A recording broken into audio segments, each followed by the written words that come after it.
Εσείς, κυρίες και κύριοι, Σέριφο έχετε πάει? Αλλάζω τελείως θέμα, πάμε να πάρουμε έτσι πιο ωραία εικόνα. Θέλω να πάμε μία βόλτα σε αυτό το πανέμορφο νησί των Κυκλάδων για να δείτε μία καταπληκτική εικόνα, γιατί οι αρχαιολόγοι με τη βοήθεια κάμερας και ενός ρομποτικού συστήματος βούτυξαν κάτω από το Μαύρο Πουντί και ανακάλυψαν το μεταλλευτικό παρελθόν του νησιού, το οποίο ζωντανεύει κάτω από το νερό.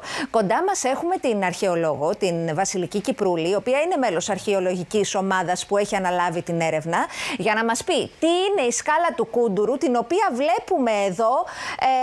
Κολυμπάτε από πάνω. Όχι εσείς, εικάζω. Αυτή είναι η σκάλα του Κούντουρου. Το βλέπω σωστά, κυρία Κυπρούλη? Καλησπέρα. Ευχαριστώ που είστε κοντά μας. Σωστά, κυρία Γιάμαλη. Και εμείς σας ευχαριστούμε για τη φιλοξενία. Είναι σωστά, τα λέτε, η σκάλα του Κούντουρου είναι συγκεκριμένα ο μεταλλικός της σκελετός που έχει καταβυθιστεί δυστυχώς.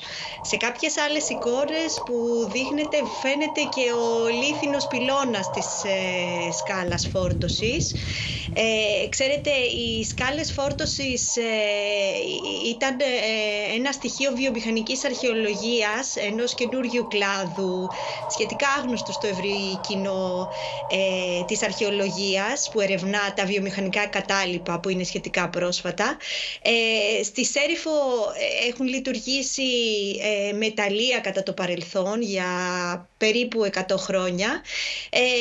Κατά τη διάρκεια της λειτουργίας αυτών των μεταλλείων κατασκευάστηκαν και χρησιμοποιήθηκαν 7 σκάλες φόρτωσης.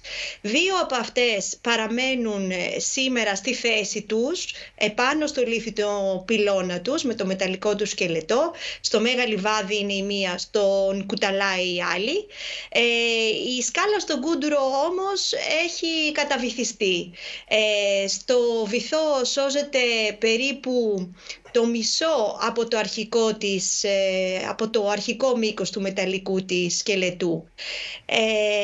Τα μεταλλεία Σερίφου και η εταιρεία VR360 προχώρησαν σε αυτή την καταγραφή, η οποία είναι πολύτιμη, γιατί αν κρίνουμε από τις υπόλοιπες σκάλες που δεν σώζονται, αφήνουν έτσι ένα αποτύπωμα και ψηφιακό. Μάλιστα. Και πολύ ωραία εικόνα, κυρία Κυπρούλη. Θέλω να σας ευχαριστήσω θερμά. Μας ταξιδέψατε εμάς που είμαστε εδώ κλεισμένοι στο στούντιο. Ευχαριστούμε θερμά. Σας ευχαριστούμε και εμείς. Να είστε καλά. Σέριφος, λοιπόν. Από κάτω, από τη θάλασσα.